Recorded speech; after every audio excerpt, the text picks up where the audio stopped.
প্রতিবার নোয়াখালী আসার পর আমার কাছে কিন্তু তাদের একটা হলেও আবদার থাকে। এবারও কিন্তু তার ব্যতিক্রম কিছু হয়নি। চলে যাবার যেহেতু সময় চলেই এসেছে, তাই ভাবলাম যাবার আগে তাদের আবদারটা পূরণ করে দিই। আসসালামু আলাইকুম।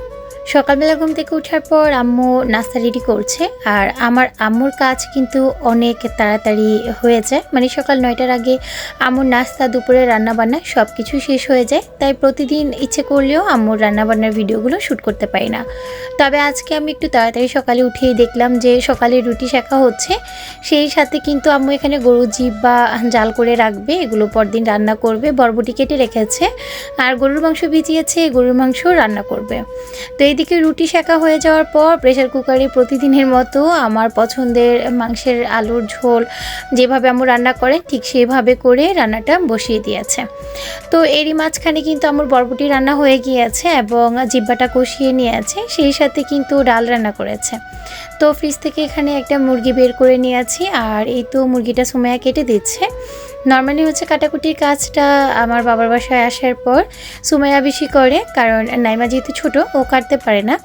আর আমি ওভাবে বসে কোনো কিছু কাটাকাটি করতে পারি না, কারণ আমার প্রচুর কোমর ব্যথা করে।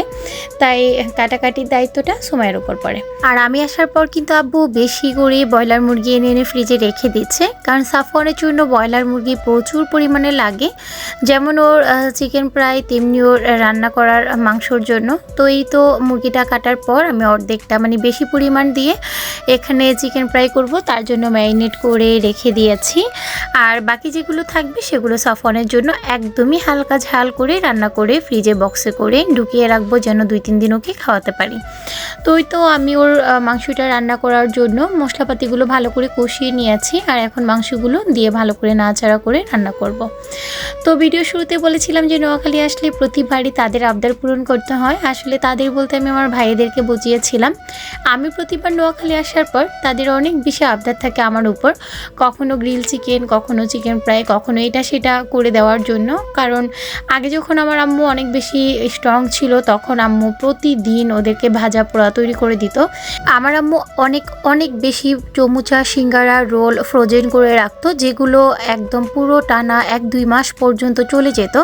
আর আমার ভাইয়েরা ইচ্ছে মতো খেত। কিন্তু এখন যেহেতু আম্মুর শরীরটাও খুব একটা ভালো না, তাই আম্মু চাইলেও ওইভাবে প্রতিদিন বিকেলে ভাজা পোড়াটা তৈরি করতে পারে না।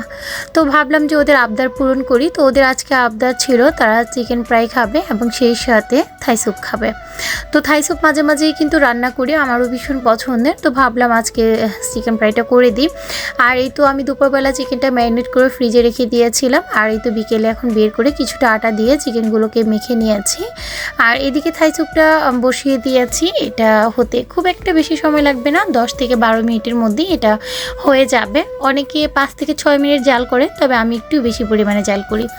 যাই হোক, এই তো চিকেনগুলো মাখিয়ে রেখেছিলাম। তো এখন হচ্ছে এগুলো গরম তেলে ভেজে দিব। তো একটা একটা করে চিকেন আমি দিয়ে দিয়েছি, আর এগুলোকে একদম চুলার লো হিটে রেখে আমি ভেজে নিব। আর আমি কিন্তু এটাকে আটার কোট করিনি, আমি জাস্ট যে মশলাগুলো মাখিয়েছিলাম সেটার সাথে একদম নামমাত্র কিছুটা আটা দিয়েছি। এটা আসলে মূলত ফ্রাইড চিকেন, যেভাবে রেস্টুরেন্টে করা হয়। উপরটা আসলে খুব একটা ক্রিস্পি হয় না, তবে ভেতরটা খেতে ভীষণ মজা লাগে, আর একটু পোড়া পোড়া হয়, আমার কাছে খেতে ভীষণ ভালো লাগে। চিকেনগুলো হয়ে গেছে, এদিকে স্যুপটাও হয়ে গেছে। এখন সবাই মিলে খাবো, সেই সাথে আপনাদের থেকে বিদায় নেব। ইনশাআল্লাহ খুব শীঘ্রই ঢাকা যাওয়ার ভিডিওগুলো শেয়ার করব।